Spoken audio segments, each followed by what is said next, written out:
اقرأ كتاب الله ترق جنانا أعوذ بالله من الشيطان الرجيم. بسم الله الرحمن الرحيم. الحمد لله رب العالمين، نحمده ونستعينه ونستغفره ونعوذ بالله من شرور أنفسنا ومن سيئات أعمالنا. من يهده الله فلا مضل له ومن يضلل فلا هادي له. أشهد أن لا إله إلا الله وحده لا شريك له وأشهد أن محمدا عبده ورسوله. سبحانك لا علم لنا إلا ما علمتنا إنك أنت العليم الحكيم. اللهم علمنا ما ينفعنا وانفعنا بما علمتنا وزدنا علما. اللهم أتي أنفسنا تقواها وزكها أنت خير من زكاها أنت وليها ومولاها. Rabbi yassir wa la tu'assir, Rabbi tammi bil khair, amma ba'du. InsyaAllah kita sambung tadabbur surah Al-Baqarah ayat 97. Sebelum tu kita tengok pengajaran 94, 95 dan 96. A'udzubillahi minasyaitonir rajim. Qul in kanat lakumud darul akhiratu 'indallahi khalisatan min dunin nasi fatamannawul maut in kuntum shadiqin.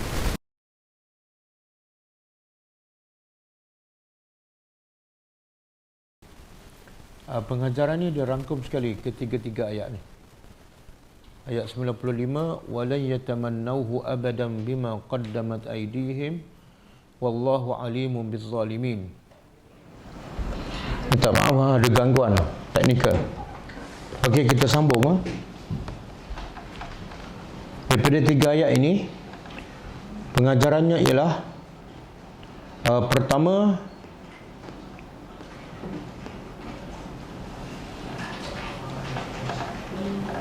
pendustaan orang-orang Yahudi. Pendustaan orang-orang Yahudi yang mendakwa syurga adalah milik mereka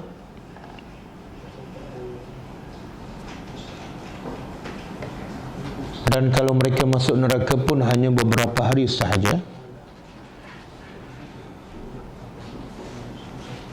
Pendustaan ini terbukti apabila mereka enggan untuk mati apabila dicabar. Pendustaan ini terbukti apabila mereka enggan mati apabila mereka dicabar. Pengajaran kedua, orang-orang kafir sangat benci kepada kematian.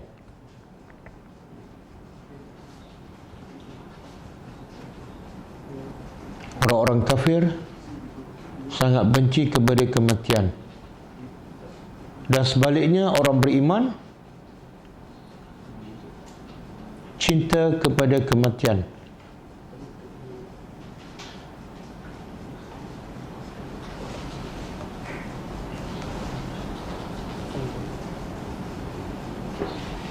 Allah sebut dalam satu hadis,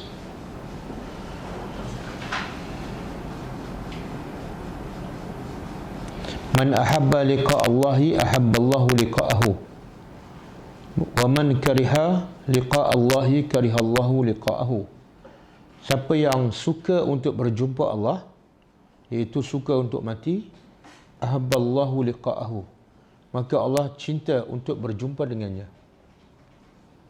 Dan wa man kariha liqa Allah, siapa yang tak suka ataupun benci untuk berjumpa Allah, kariha Allahu liqa'ahu, maka Allah juga benci untuk berjumpanya. Semoga Allah masukkan kita dalam golongan orang yang suka untuk mati.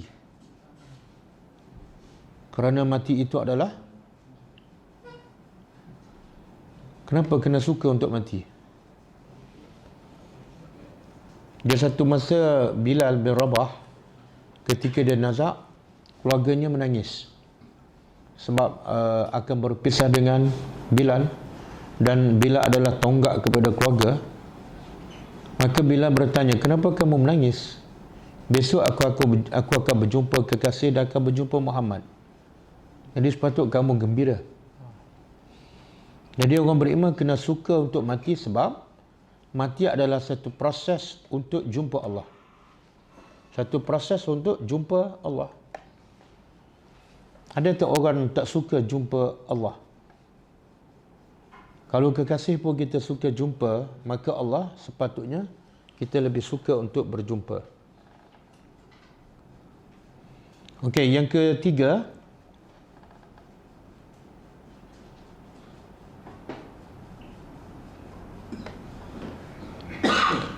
orang Yahudi adalah orang yang paling tamak.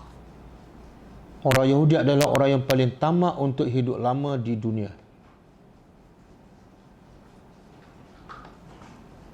Dan yang kedua adalah orang-orang musyrikin.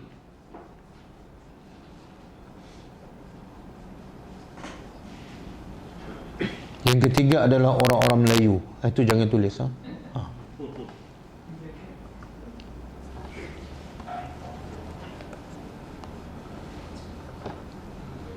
Yang keempat,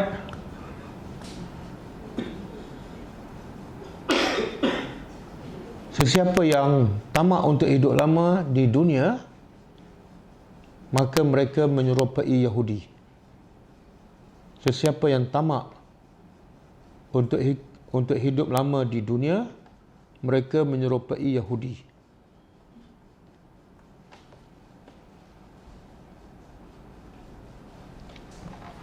Yang kelima, panjang umur tidak akan memberi apa-apa kebaikan kepada seseorang apabila ia dipenuhi dengan maksiat. Panjang umur tidak memberi apa-apa kebaikan pada seseorang apabila ia dipenuhi dengan maksiat.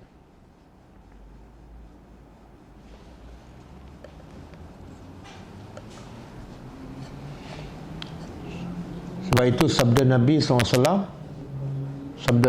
SAW, sebaik-baik manusia ialah orang yang panjang umurnya, man tala umruhu wa hasuna amaluhu. Sebaik-baik manusia ialah orang yang panjang umur dan baik amalannya. Kalau panjang umur, amalan baik, okey, dia terbaik. Dan wasyarrun nas, sejahat-jahat, seburuk-buruk manusia ialah man tala umruhu wasi'a amaluhu. Orang yang panjang umur dan buruk amalannya. Itu orang yang paling jahat.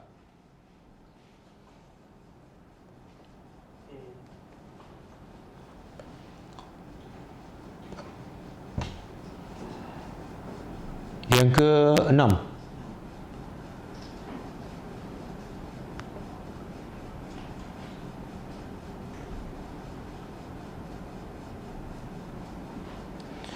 antara cara untuk dipanjangkan umur ialah dengan menyambung silaturrahim.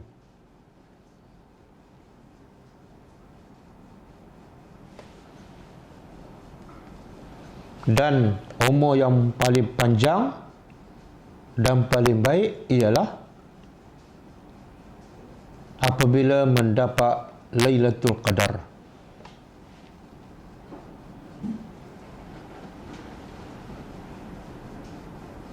Iaitu 83 tahun 4 bulan.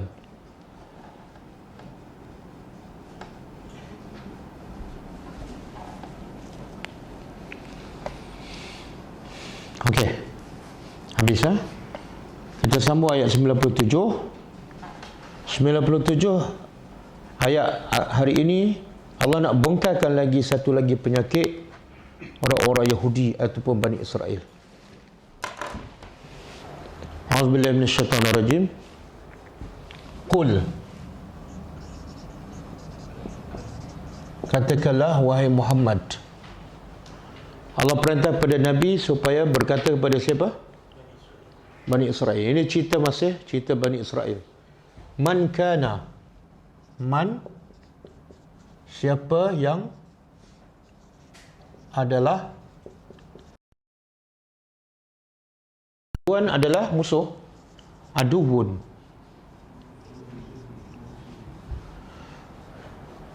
Alam ahad ilaikum ya bani Adam alla ta'budu syaitan innahu lakum. Itu surah apa tu? Surah Yasin lah. Innahu lakum aduwwun mubin. Jadi musuh yang paling jahat siapa? Musuh nombor satu lah, syaitan. Okey, apa makna musuh? Macam mana kita nak kenal dia adalah musuh kita? Ciri-cirinya.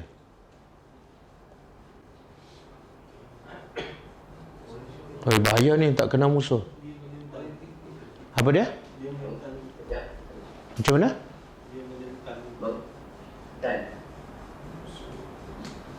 Okey, musuh senang je. Musuh ialah bila kita dapat benda baik, dia sedih. Bila kita dapat musibah, dia suka. Musuh lah tu. Syaitan bila kita beriman, dia sedih. Sebab dia musuh kita. Bila kita lara, kita buat maksiat, dia gembira. Itu definisi musuh. Bila kita buat dosa, dia suka. Bila kita bertobat, dia marah. Jadi siapa-siapa je yang tak suka bila kita dapat kebaikan, dia musuh. Kita beli kereta baru, dia tak suka. Kan? Bila kereta kita terbakar, dia melompat. Itu musuh. Jadi musuh lawan apa? Lawan kepada musuh. Dalam bahasa Arab lah. Sadiqun. Lawan pada aduwun adalah sadiq. Sadiq ialah bila kita dapat benda baik, dia suka. Bila kita dapat benda yang tak baik, dia turut bersedih. Itu kawan. Okey. Jadi Allah kata pada Nabi Muhammad, beritahu pada orang Yahudi, siapa yang adalah aduwan musuh li Jibril kepada Jibril. Jibril ni siapa? Dia ada bacaan Jibril, ada bacaan Jabril, ada bacaan Jibrail, semua sama. Dan ada pendapat ini adalah dalam bahasa Ibru. Jibr maknanya hamba ataupun abdun. Ril ataupun Jibrail dalam bahasa Ibru ialah Allah. Jadi Jibrail ini ialah hamba Allah. Apa tugas Jibril? Bawa wahyu. Jadi Allah suruh Nabi bagi kepada orang Yahudi, siapa yang menjadi musuh kepada Jibril? Siapa yang jadikan Jibril itu musuh dia? Siapa? Orang Yahudi lah ni. Ayat ni khusus untuk orang Yahudi, tapi pengajaran untuk semua kita lah. Orang Yahudi paling tak suka di kalangan semua malaikat, yang paling dia tak suka Jibril. Kenapa? Kenapa dia tak suka sangat pada Jibril ni? Sebab Jibril hantar wahyu pada Rasulullah. Kalau Jibril hantar wahyu kepada Bani Israel, dia suka. Satu. Yang kedua, dalam tafsir mengatakan mereka tak suka Jibril sebab Jibril menurunkan azab. Antara tugas Jibril ialah menurunkan azab. Jadi dia tak suka. Habis malaikat mana yang Bani Israel ataupun Yahudi suka? Kita malaikat mana yang suka? Jibril ke Mikail? Antara dua, yang mana paling kita suka? Jibril, betul. Mikail tak suka? Suka semua. Tapi yang paling suka? Kenapa Jibril?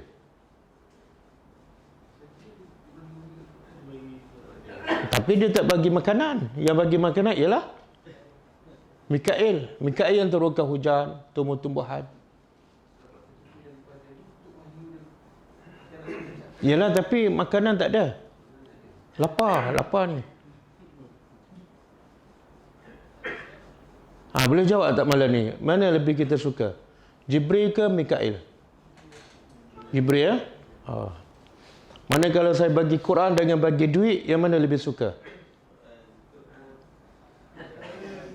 Alhamdulillah. Semoga jawapan ni adalah daripada lubuk hati malam 10 malam akhir Ramadan. Okey. Siapa yang musuh kepada Jibril, fa innahu, maka sesungguhnya dia tu ada dua tafsiran. Pertama, Allah menurunkan Jibril. Yang kedua, dia tu adalah Jibril. Pendapat yang paling masyhur ialah dia ni balik pada Jibril. Jadi Allah suruh Nabi bagi kepada orang Yahudi, siapa yang bermusuh dengan Jibril, sebenarnya tak ada sebab pun nak bermusuh, tak ada sebab langsung. Sebab apa tak ada sebab? Sebab Jibril kerjanya apa dia? Sesungguhnya dia nazzalahu. Dia telah menurunkannya. Menurunkan apa ni? Al-Quran. Menurunkan Al-Quran ala qalbika, ke atas qalbika, hati engkau. Hati siapa ni? Biiznillah, dengan izin Allah. Okey. Jadi sebenarnya Allah nak bagi tahu orang Yahudi benci pada Jibril ni adalah satu benda yang tak masuk akal. Menunjukkan Yahudi ni fikiran dia tak waras. Kenapa? Sebab dia benci kepada benda yang baik. Jibril bukan bawa musibah. Kalau Jibril turunkan musibah pun kepada siapa? Kepada orang jahat, kepada mujrimun. Di sini Allah kata dia hanya menurunkan Al-Quran. Kemudian dia menurunkan Al-Quran dengan izin siapa? Kenapa Allah sebut dengan izin Allah? Jibril menurunkan Al-Quran pada Nabi dengan izin Allah. Kenapa Allah sebut dengan izin Allah? Apa dia? Makna apa tu? Jadi Jibril ni tak ada masuk campur langsung. Apa hal kamu nak benci kat dia? Dia buat kerja Tuhan. Kalau Allah izinkan, dia turunkan. Kalau Allah tak izinkan, jadi bila kamu benci pada Jibril, sebenarnya kamu benci pada Allah. Apa tahu Allah nak bagi tu, Allah nak bongkarkan. Sebenarnya Yahudi ini bukan benci pada Jibril, tapi benci pada yang utuskan Jibril tu. Okey, di sini Allah kata Jibril menurunkan Al-Quran kepada hati Muhammad. Kenapa Allah sebut hati? Sepatut ayat ni macam ni je lah kan. Nazzala alaika. Dia menurunkan kepada engkau Al-Quran. Alaika aja. Kenapa Allah sebut kepada hati engkau? Apa pengajarannya?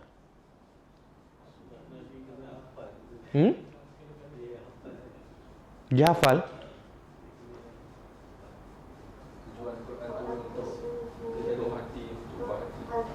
Tujuan Quran turun untuk hati manusia. Dia alat untuk kita belajar ada apa dia? Boleh sebut tak? Alat untuk kita belajar. Mata, telinga, hati. Alat untuk kita faham apa dia? Hati. Hati itu sebenarnya akal lah. Dalam Al-Quran, qalbun sama dengan mana aklun. Dua-dua tu tempatnya di mana? Qalbu dengan aklun, benda yang sama. Di mana tempatnya? Di dada. Jadi Allah nak bagi isyarat, Quran ni diturunkan untuk difahami. Sebab tu Allah sebut alat untuk faham ialah qalbun, bukan mulut, bukan telinga, bukan mata. Quran bukan untuk dibaca semata-mata, bukan untuk dihafal, tapi untuk difahami.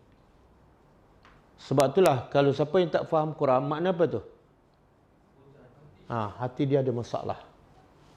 Dia hanya sampai di telinga, sampai di mulut. Cuba buka surah Asy-Syu'ara ayat 192.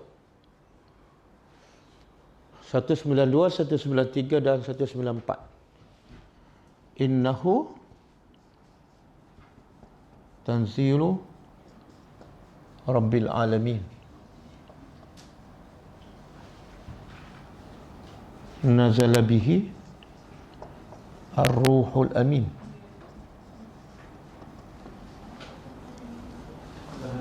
Ala qalbika litakuna minal munzirin.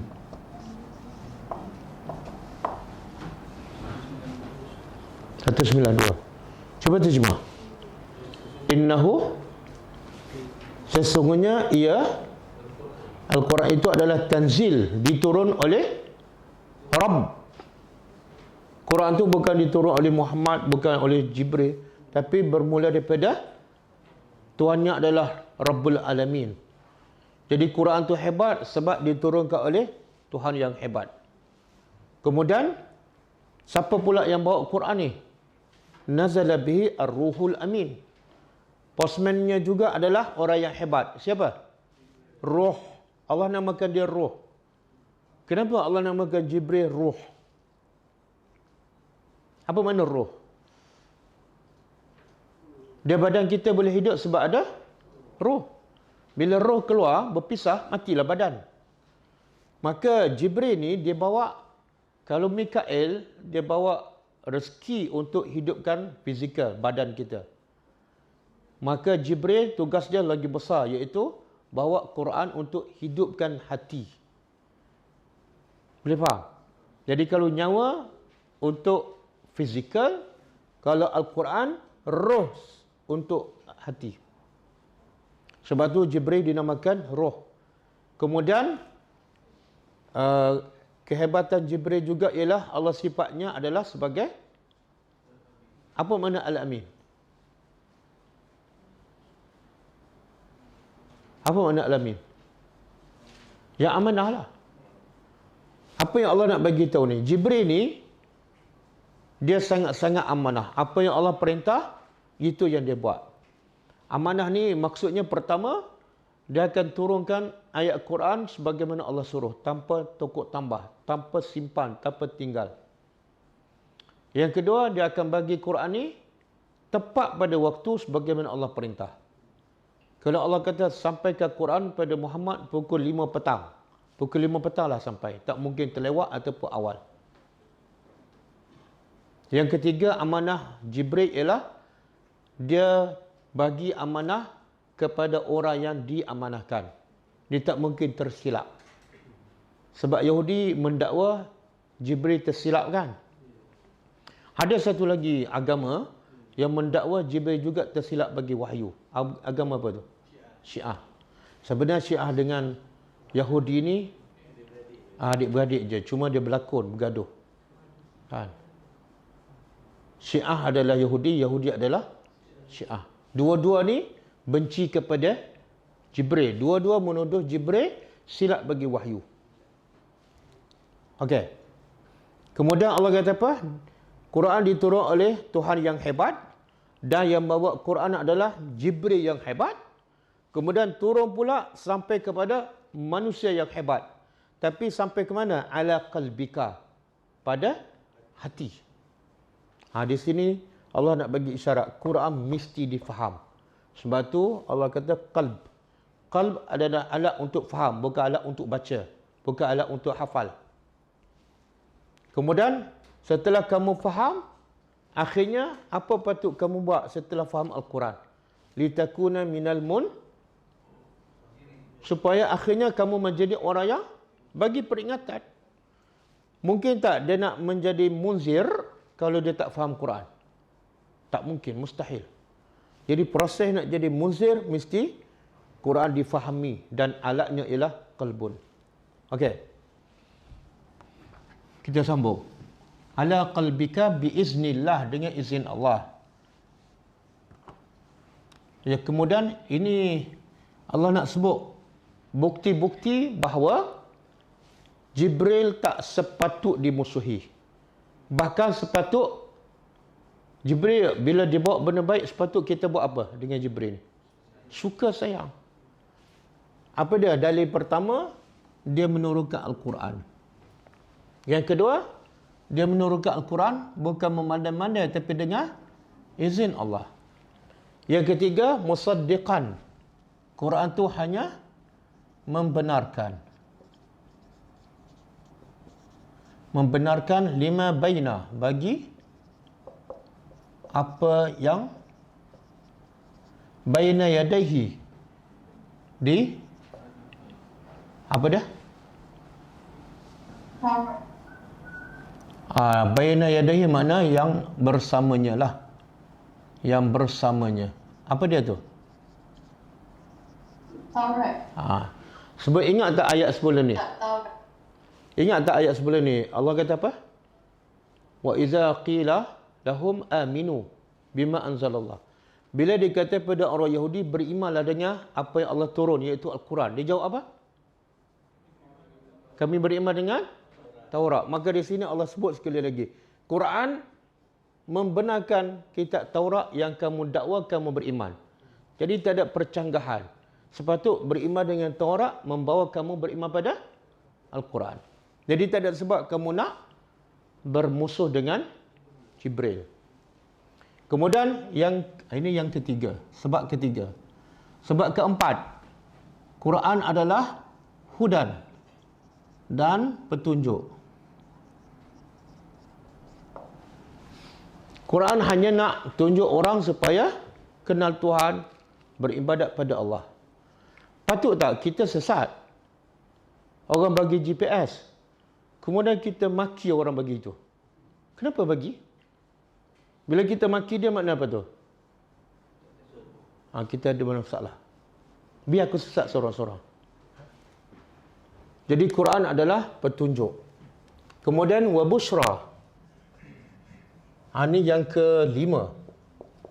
Yang kelima apa dia? Bushra apa dia? Berita gembira. Berita gembira. Subhanallah. Siapa cakap ni Quran berita gembira? Allah. Tapi Allah bagi tahu bukan semua orang gembira dengan Quran, bukan semua. Yang gembira dengan Quran adalah hanya lil mu'minin, bagi orang-orang yang beriman. Orang-orang yang beriman. Beriman dengan Allah, beriman dengan Al-Quran, dia gembira. Boleh? Jadi kita nak test, nak test. Kita nak test kita ni orang beriman ataupun tak. Apa alat dia? Alat untuk test kita beriman ataupun tak? Yalah, macam mana? Kalau cek suhu tu 36.5 okey kan? Bila kita dapat Quran, bila dapat baca Quran, bila dapat tadabbur, bila beramal, kita seronok sangat. Sampai dunia ni kita rasa macam tak ada nilai. Masa tu kita beriman. Tapi kalau baca Quran rasa tak seronok, rasa mengantuk, rasa nak berhenti cepat kan? Lepas tu kelas tadabbur rasa berat je. Mana kita tak gembira. Sebenarnya itu tanda kita belum beriman. Bolehkah? Okey, dah ada tanda tu. Ada tak? Ada tak? InsyaAllah. InsyaAllah belum lah tu. InsyaAllah akan datang. Kalau dah ada, kata apa? Alhamdulillah allazi binikmati tatimmu shalihat. Allazi binikmati tatimmu as-salihat. Lihat. Sebab itulah apa kata Ibn Qayyim, kalau manusia tahu tadabbur Al-Quran terlalu seronok, terlalu lazat, dia akan sentiasa disibukkan dengan Al-Quran. Apa makna disibukkan dengan Al-Quran? Tak ada masa nak buat yang lain. Boleh sembang sekejap? Oh, minta maaf lah, saya sibuk ni. Sibuk apa? Tengah tadabbur Al-Quran.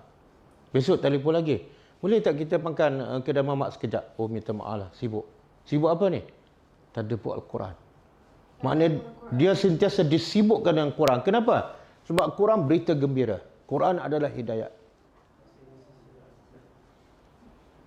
Boleh? Boleh? Biasa tak orang call kita kata, saya sibuk ni. Sibuk apa? Tak ada buat Al-Quran. Ataupun, kenapa tak call saya semalam? Saya free semalam.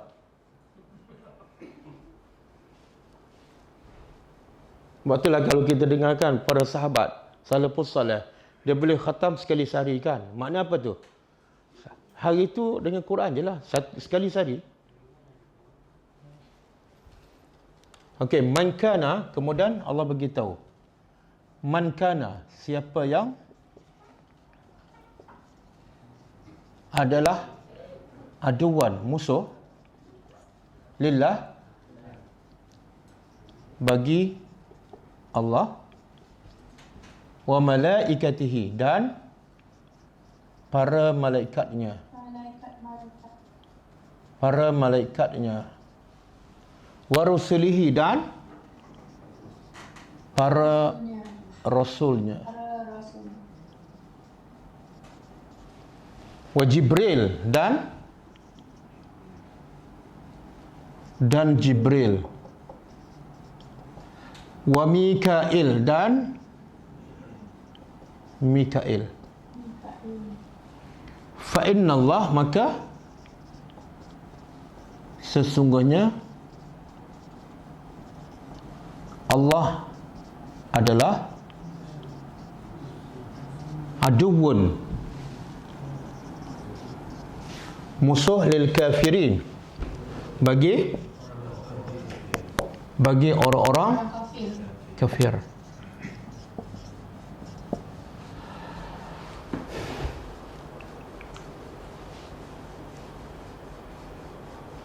Okey. Sekarang ayat yang 98 ni.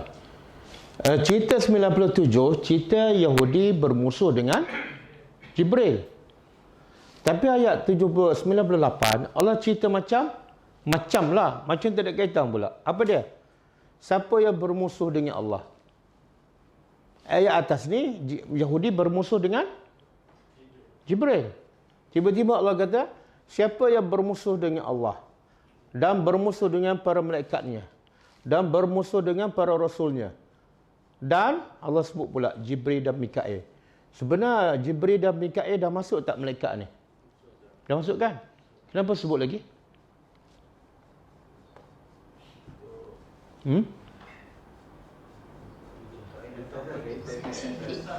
Apa dia? Malaikat ni umum. Tapi Allah nak sebut secara khusus sebab apa?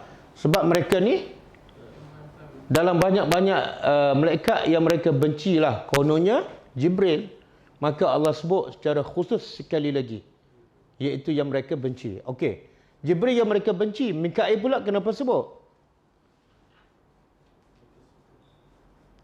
Mikail ni orang Yahudi suka. Kenapa orang Yahudi suka Mikail? Sebab bagi rezeki. Mikail tak turunkan azab. Jadi kenapa Allah sebut dua ni? Bukan setakat sebut dua ni. Benci pada Allah, benci pada Rasul. Tajuk dia Yahudi benci pada Jibril. Kenapa Allah rangkumkan semua sekali? Subhanallah. Allah nak bagi tahu, kamu benci pada Jibril ke, benci pada Muhammad ke, sebenarnya kamu benci pada Allah. Sebab semua malaikat tu buat kerja arahan Allah. Semua rasul termasuk Muhammad diutuskan oleh Allah. Jibril turunkan azab dengan izin Allah. Malaikat turunkan hujan dengan izin Allah. Jadi semua tu bekerja untuk Allah. Jadi kalau kamu benci salah seorang, sebenarnya kamu benci semua dan juga kamu benci Allah. Islam dia tak boleh dipisah-pisahkan. Islam adalah contohlah dia mendakwa, saya suka pada semua malaikat, Jibril seorang je tak suka. Sebenarnya kamu tak suka semua. Saya suka, saya semua para nabi saya percaya, saya beriman. Nabi Muhammad seorang je. Sebenarnya kamu tak beriman dengan semua rasul. Cuba tengok ayat ni, surah Asy-Syu'ara ke?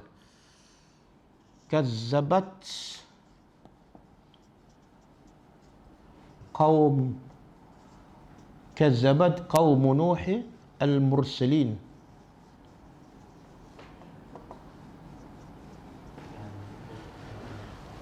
Surah Asy-Syu'ara ke ayat 105? Kazzabat qaum Nuh al-mursalin. Ada? Syu'ara kan? Tengok. Cuba terjemah. Kazzabat telah mendustakan kaum Nuh. Kaum Nuh. Mursalin para rasul ke rasul? Seorang ke ramai? Ramai. Ramai kan? Mursalin ramai. Sebenarnya kaum Nuh ni ada berapa rasul? Satu je, siapa? Nabi Nuh. Tapi kenapa Allah kata kaum Nuh mendustakan para rasul? Sedangkan mereka ada satu rasul je. Dan Nabi Nuh lah rasul yang pertama. Subhanallah. Tengok ayat Quran. Allah nak bagi tahu bila kamu tolak Nabi Nuh, sebenar kamu tolak semua rasul. Jadi dalam Islam ada ayat Quran yang kita pun selalu baca. Kita tak boleh tidak boleh beza-bezakan antara para rasul. Kalau beriman seorang, kena beriman semua. Kalau tolak seorang, kufur semua. Itu perangai Yahudi kan. Yahudi kata apa? Kami beriman dengan Rasul. Muhammad je kami tak beriman. Nasrani pula kata apa? Kami beriman dengan semua Rasul. Muhammad je. Maknanya sebenarnya mereka tolak semua. Ada ayat apa tu yang kita selalu baca? Kita beriman dengan Allah, dengan para malaikat, dengan para Rasul. Dan kita tidak beza-bezakan antara salah satu Rasul. Ayat apa tu? Amana Rasuluh bima unzila ilaika wa ma lagi lepas tu la nufarriqu kan, la nufarriqu baina ahadin minhum kan. Ayat apa ni?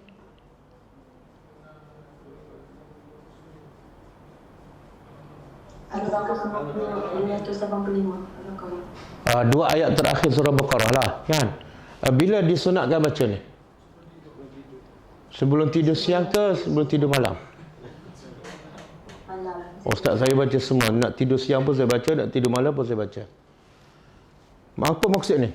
Kami tidak akan membeza-bezakan baina antara salah seorang daripada Rasul. Semua kami beriman. Kalau bezakan, kufur semua. Boleh?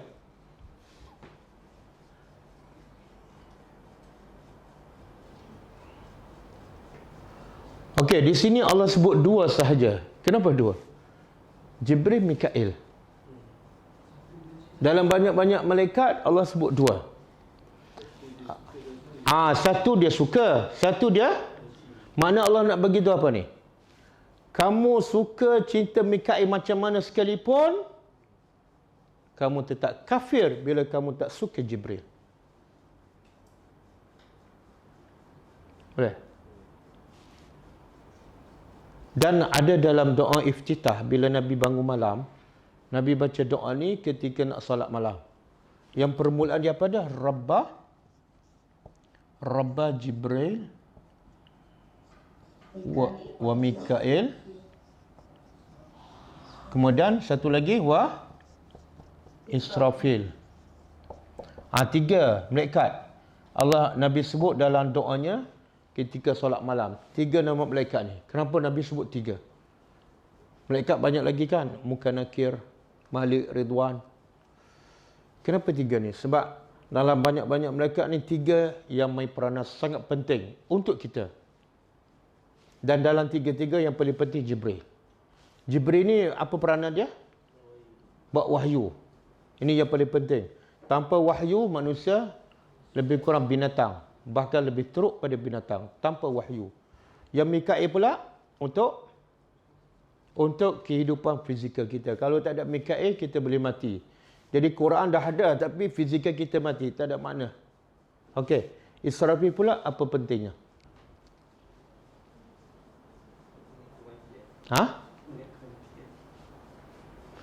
Israfil apa tugas dia? Tiup sangkakala. Tiup sangkakala. Jadi tiga-tiga malaikat ni ada kebaikan. Jibril kita dah faham, Mikail pun faham. Israfil apa kebaikan dia untuk kita? Ha? Tak ada yang lebih besar pada tu. Kita tak mungkin dapat masuk syurga sehinggalah Israfil tiup sangkakala dan kiamat. Boleh faham? Penting tak Israfil ni? Selagi dia tak tiup sangkakala, tak berlaku kiamat. Selagi tak berlaku kiamat, kita tak boleh masuk syurga. Okey. Kemudian Allah simpulkan semua sekali ni. Siapa yang kufur kepada walaupun satu malaikat, walaupun kepada seorang rasul sahaja, maka Allah adalah musuh kepada orang kafir. Okey, sekarang keluar orang kafir. Tajuk kita ni orang apa? Kenapa di sini orang kafir? Sepatut ayat macam ni, fa innallaha aduwwun lahum. Allah adalah musuh kepada mereka, balik pada orang Yahudi. Kenapa Allah tak sebut lahum? Tengok bahasa Al-Quran. Kalau sebut lahum, kita fikir apa? Tak ada kaitan dengan kita. Tak ada kaitan dengan kita. Ya. Maka Allah sebut kafiri supaya apa?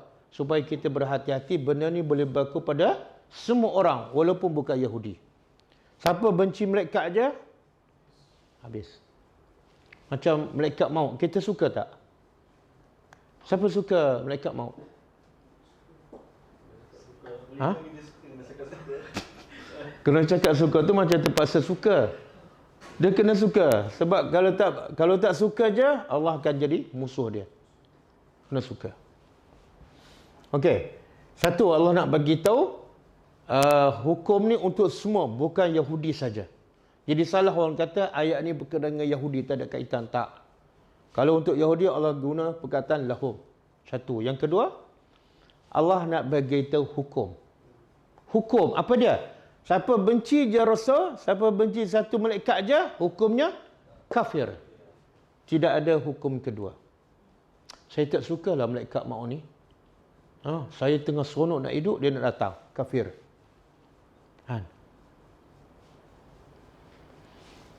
Okey, boleh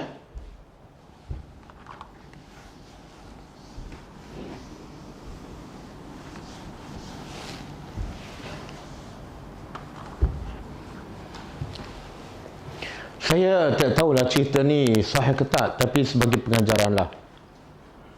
Diceritakan Nabi Ibrahim bila malaikat datang nak cabut nyawa dia kan.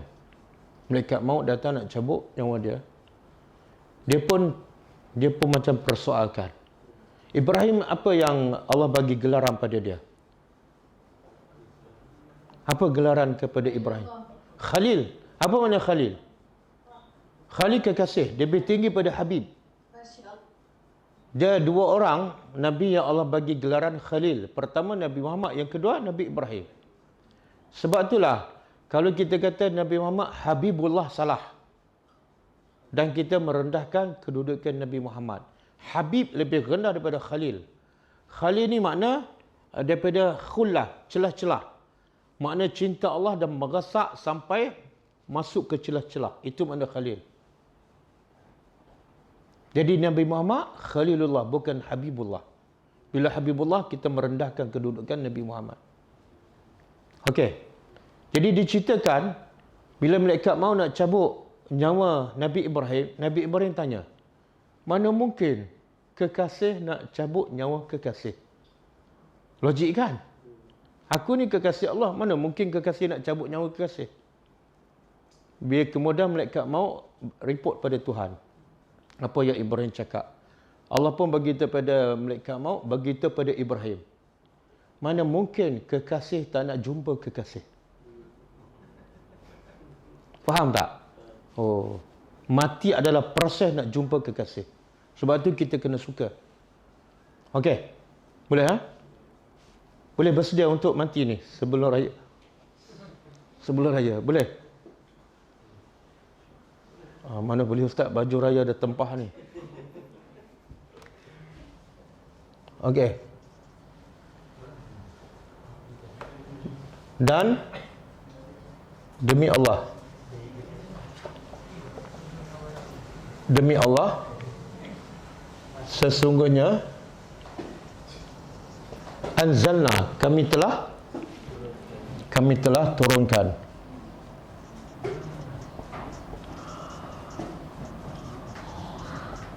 Bila Allah kata kami telah turunkan, Allah duduk kat mana? Kat atas lah. Kalau Allah duduk kat mana-mana, tak payah Allah turunkan. Dia guna bahasa apa? Kalau Allah di mana-mana lah. Kami beri je lah. Sebab ada di mana-mana kan. Kami turunkan ilaika, kepada engkau,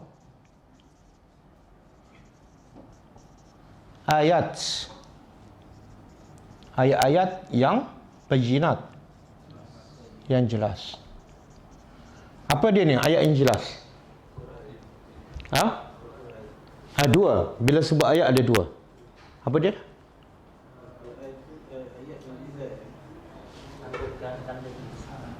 Tak, ayat ni ada dua.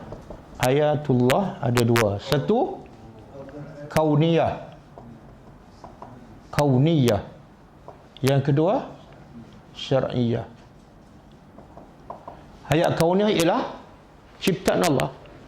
Daripada sebesar-besar langit sampailah sekecil-kecil semut. Semua tu tanda kebesaran Allah.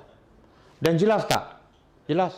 Manusia tak mungkin cipta langit maupun mencipta sebesar nyamuk. Manusia boleh buat sebesar kapal terbang kan? Tapi boleh tak buat sekecil nyamuk? Tak boleh. Kemudian ayat kedua ialah ayat syar'iyah, iaitu ayat Quran.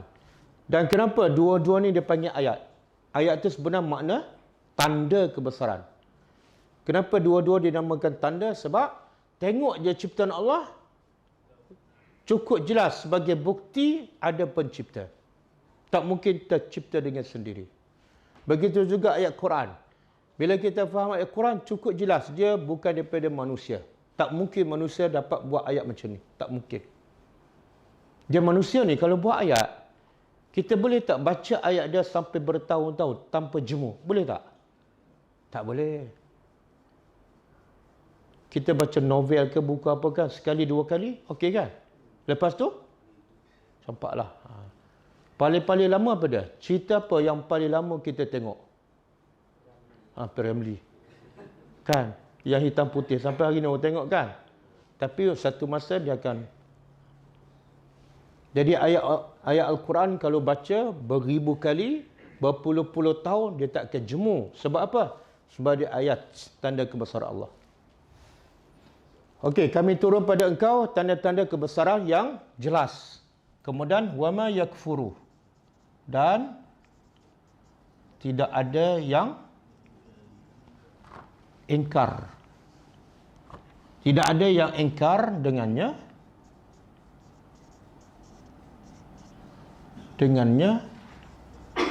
Dengan apa ni? Dengan apa ni?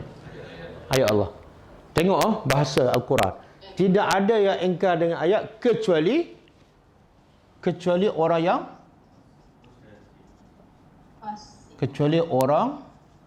fasik. Apa makna fasik?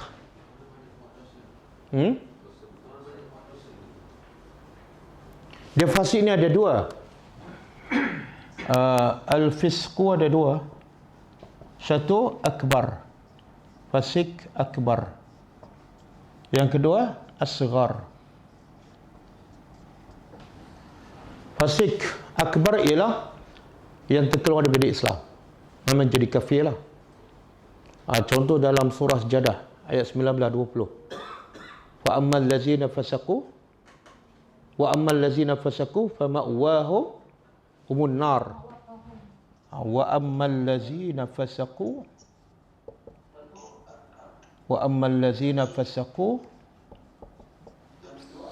fama'wahumun nar.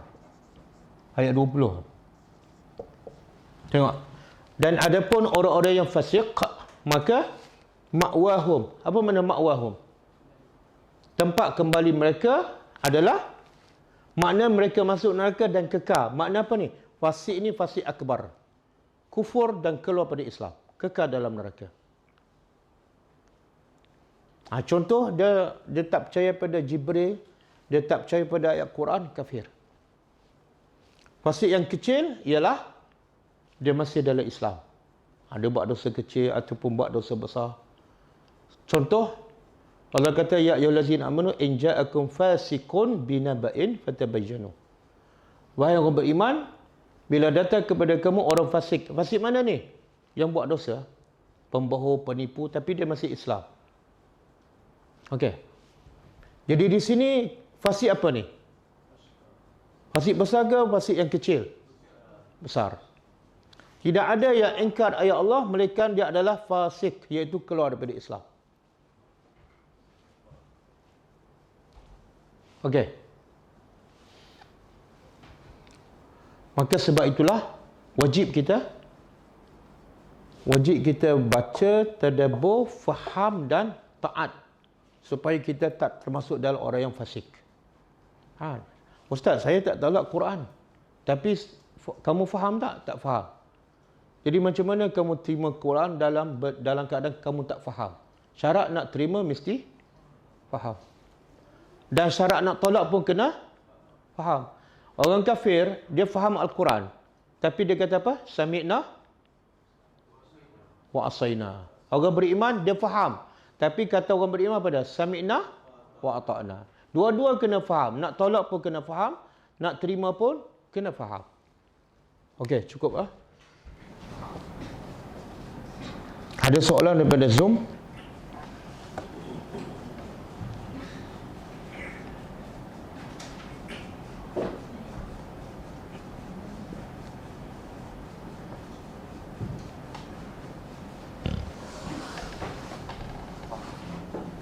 Syarat.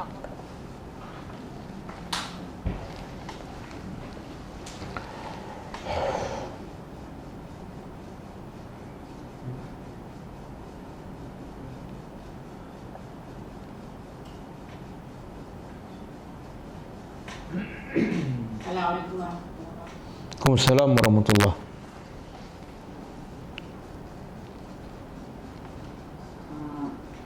Daripada apa yang Ustaz sampaikan, bermakna bahasa Arab wajib Ustaz untuk orang Islam untuk dia memahami Al-Quran, dan tadabbur ni pun wajib jugalah. Dia sama-sama. Dia bahasa Arab, tidak ada dalil wajib faham bahasa Arab.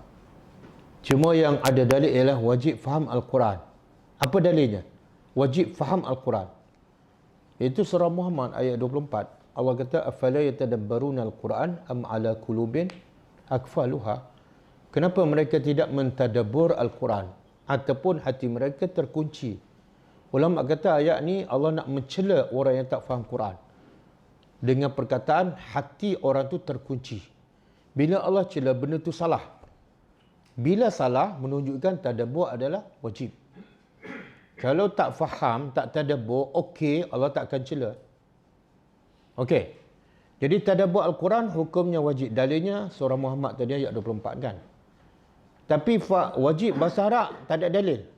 Cuma Syekhul Islam Ibn Taymiyah, dia kata wajib belajar bahasa Arab. Sebab apa? Dia pakai kaedah dalam usul fiqh. Ma la yutimul wajib illa bihi fahuwa wajib. Tidak sempurna sesuatu yang wajib kecuali dengannya, maka nya tu menjadi wajib.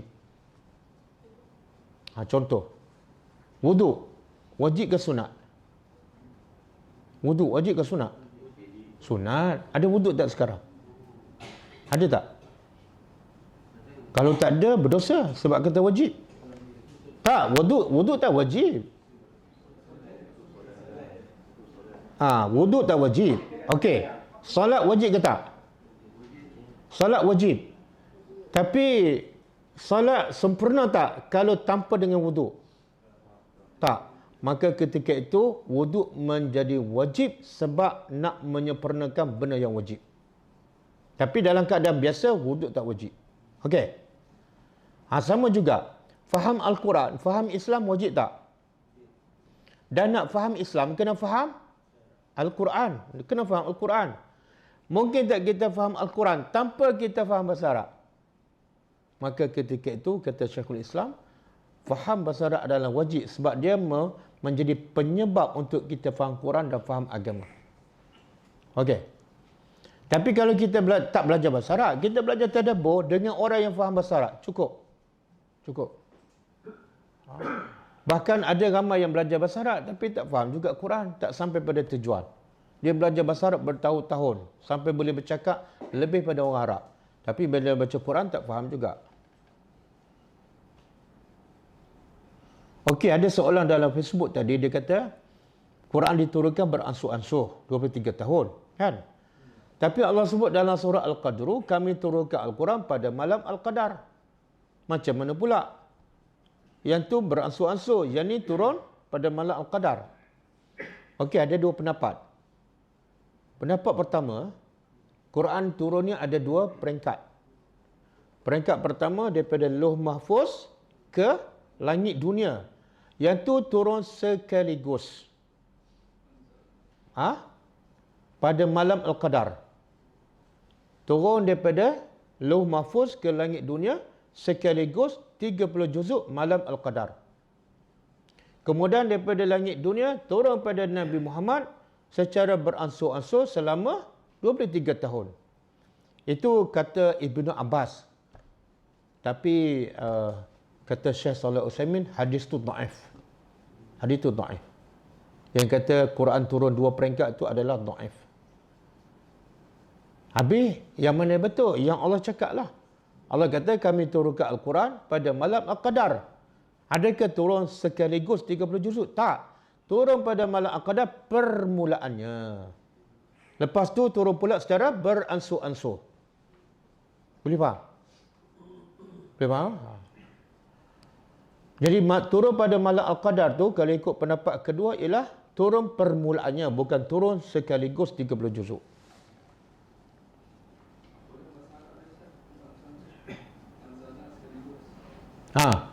Dia kalau turun beransur-ansur, nazzala. Kalau turun sekaligus, anzala. Pada asalnya.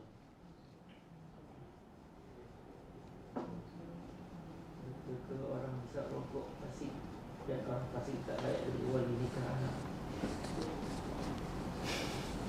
Orang merokok. Ada betul ke orang bisa rokok fasik? Orang fasik tak layak jadi wali nikah anak. Ada pendapat yang merokok ni hukumnya adalah fasik. Sebab fasik yang tak terkeluar daripada Islam, iaitu fasik yang kecil. Apa menyebabkan orang tu jadi fasik? Pertama, dia buat dosa kecil berterusan. Jadi isap rokok tu dosa kecil tapi berterusan, fasik. Kemudian yang menjadi fasik juga sebab dia buat dosa besar, berzina, derhaka pada mak bapak. Dan ada juga dalam mazhab Syafi'i, siapa yang fasik tak boleh jadi wali. Dan kalau mazhab Hambali, orang yang merokok ni bukan setakat tak boleh jadi wali, tak boleh jadi imam. Kalau jadi imam tak sah.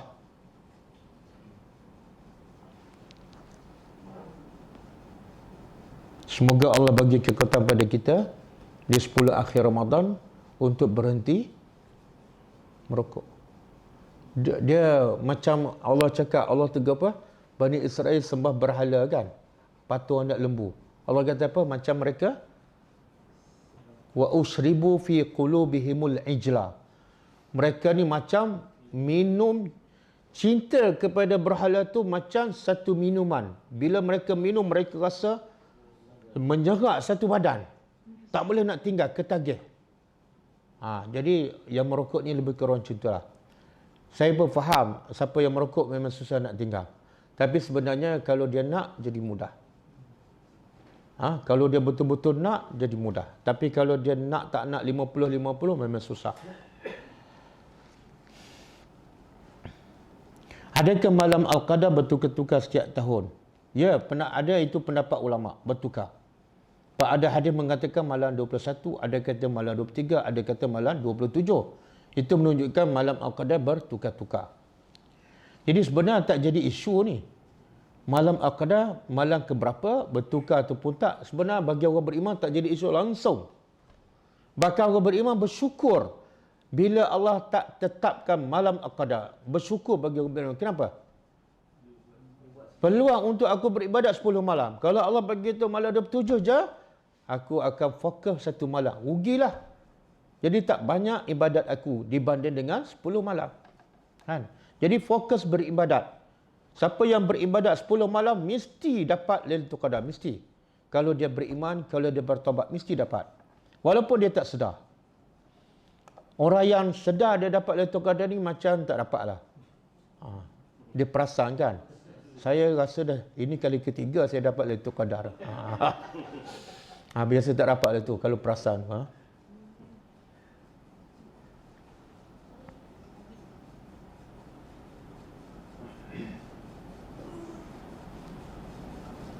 Ada soalan lagi? Boleh tak kita namakan anak-anak dengan nama malaikat seperti Jibril? Dia tak salah, tapi macam tak kena lah. Macam tak kena.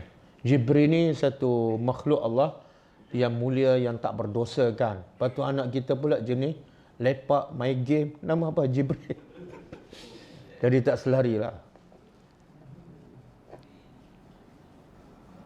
Boleh tak minta Ustaz huraikan sikit ayat pertama dari bacaan tahiyat dan solat?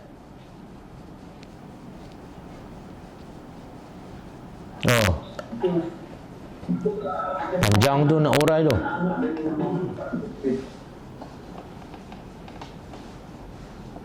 Ayat pertama dari bacaan tahiyat. Ayat pertama. Di mana ada ayat pertama? Dia satu ayat semua je.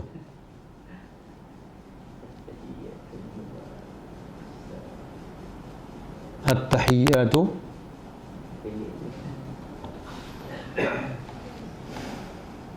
Okey, yang pertama, ayat pertama ke perkataan pertama? At-tahiyyat. At-tahiyyat apa makna? Penghormatan. Penghormatan. Al-mubarakat yang diberkati. Ada mengatakan at-tahiyatul mubarakat, amalan-amalan yang diberkati. Kemudian as-salawatu, salawat-salawat. Dan ada pendapat mengatakan salawat ialah solat-solat. Amalan-amalan soleh, mula-mula Allah sebut umum at-tahiyatul mubarakat. Lepas tu Allah sebut daripada banyak amalan yang soleh, yang paling utama ialah as-salawat, solat-solat yang baik.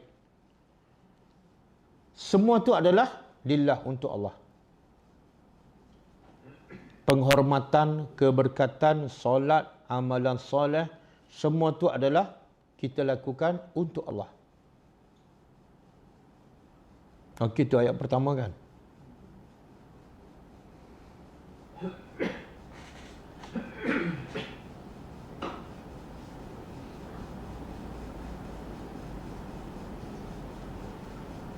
Ada soalan lain?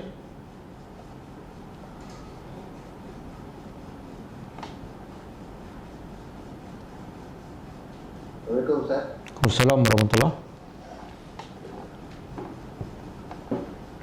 Ustaz, saya nak tanya sikit satu surah An-Nahl ni Ustaz.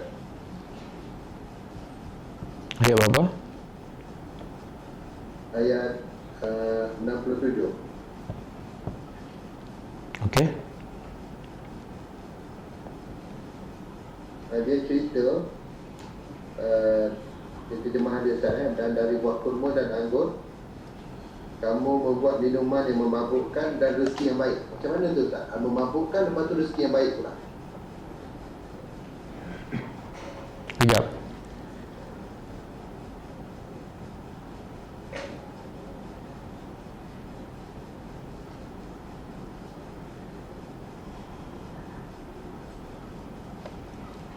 Okey. Dia anggur kurma ni kita boleh proses dia menjadi benda yang halal dan boleh proses menjadi benda yang baik, yang rezeki yang hasanan. Jadi di sini Allah nak bagi tahu daripada nikmat Allah ialah daripada buah kurma, buah anggur, kamu boleh menjadikannya sakaran. Sakaran ni benda yang boleh memabukkan. Bila tu? Bila kamu perah dan kamu simpan lama sampai tahap dia memabukkan. Tapi dalam masa sama, kalau kamu nak jadikan benda tu halal, boleh. Iaitu jangan sampai simpan lama sampai memabukkan. Sebelum tu halal. Kemudian Allah kata itu adalah tanda-tanda bagi kaum yang berakal.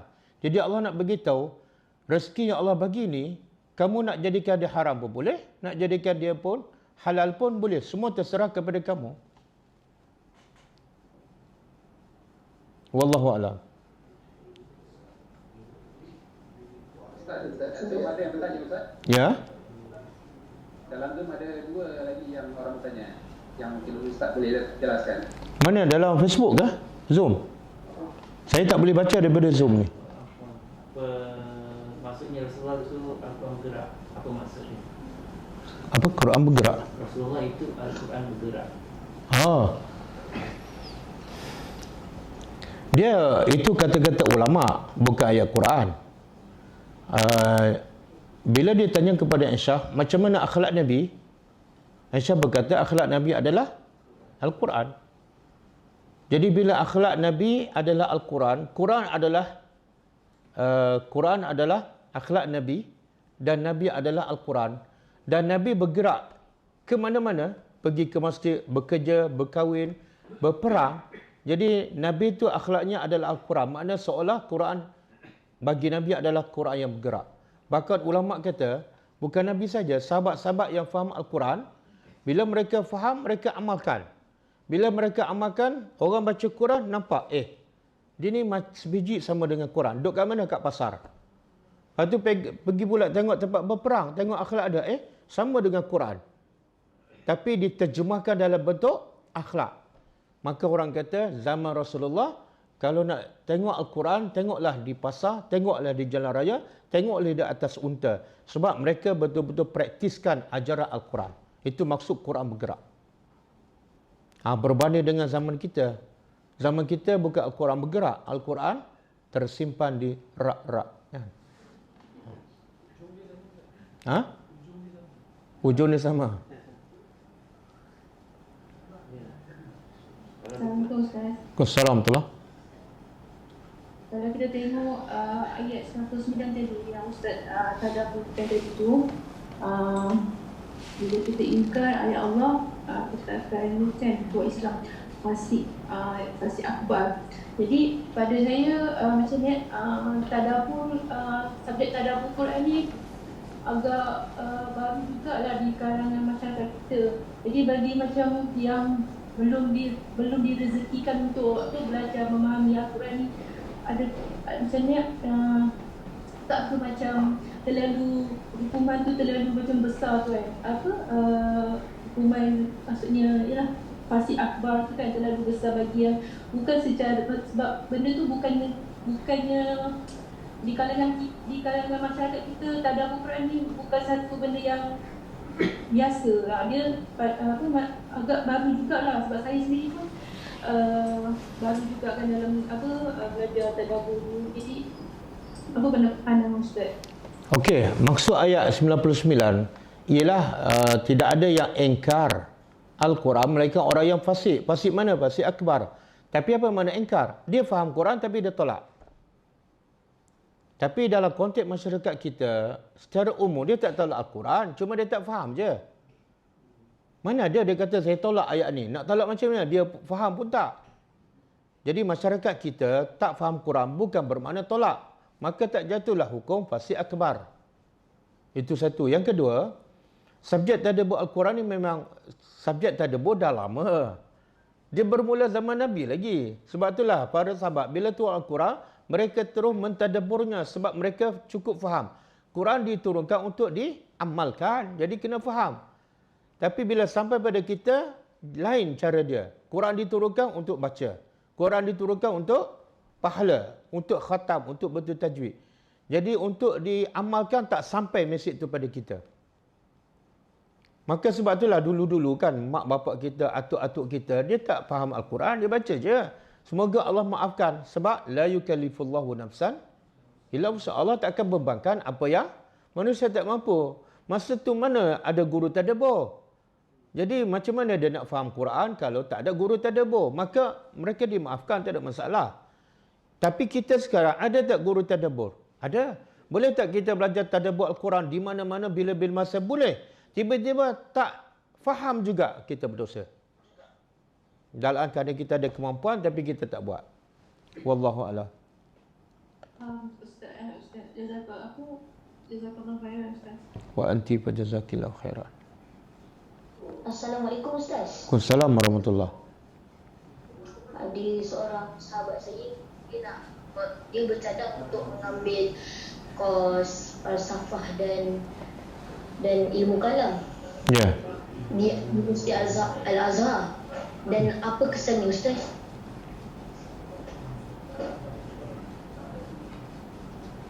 Tak, kenapa dia nak ambil falsafah?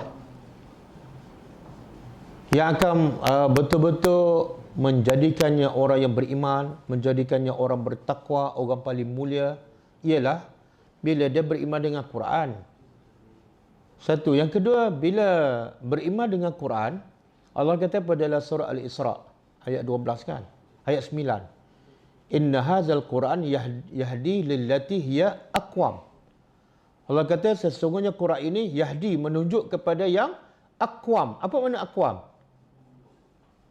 Quran menunjukkan kamu kepada sesuatu perkara yang terbaik. Kamu nak jadi apa? Doktor terbaik, berpandu ke Al-Quran.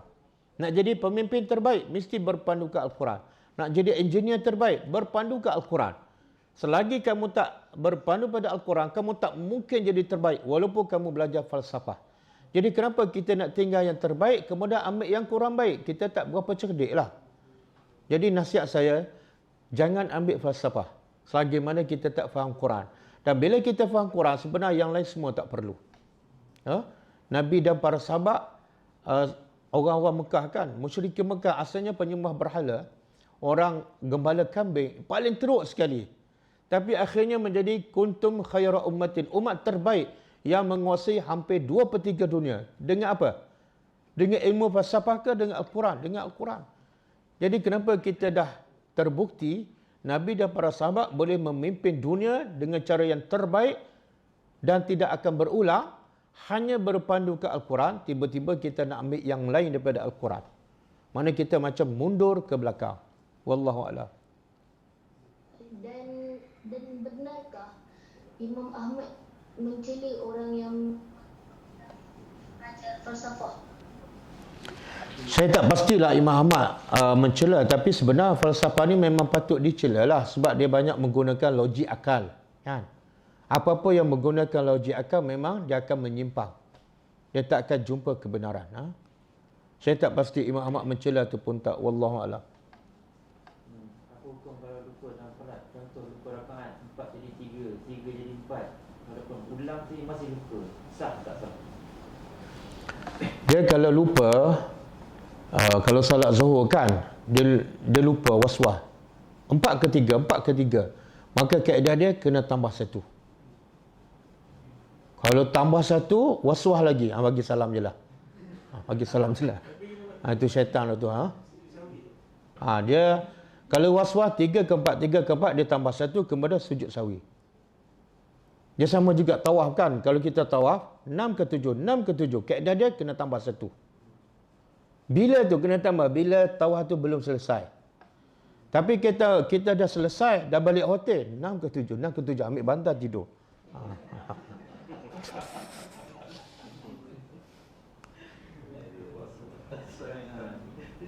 Kontas boleh beri pencerahan bagi orang yang meninggal dunia di bulan Ramadan. Ada yang kata bebas azab kubur dan dimasuk ke syurga. Saya jawab semalam lah. Ada orang kata mati di bulan Ramadan dibebaskan daripada azab kubur. Orang kata, Nabi tak kata. Jadi tak boleh pakailah. Dia dibebas daripada azab kubur ni cerita ghaib. Cerita ghaib tak ada siapa yang tahu. Nabi pun tak tahu kecuali Allah beritahu. Dan tidak ada hadis sahih. Tidak ada satu pun hadis sahih yang Nabi menyebut mati di bulan Ramadan selamat daripada azab kubur. Tidak ada.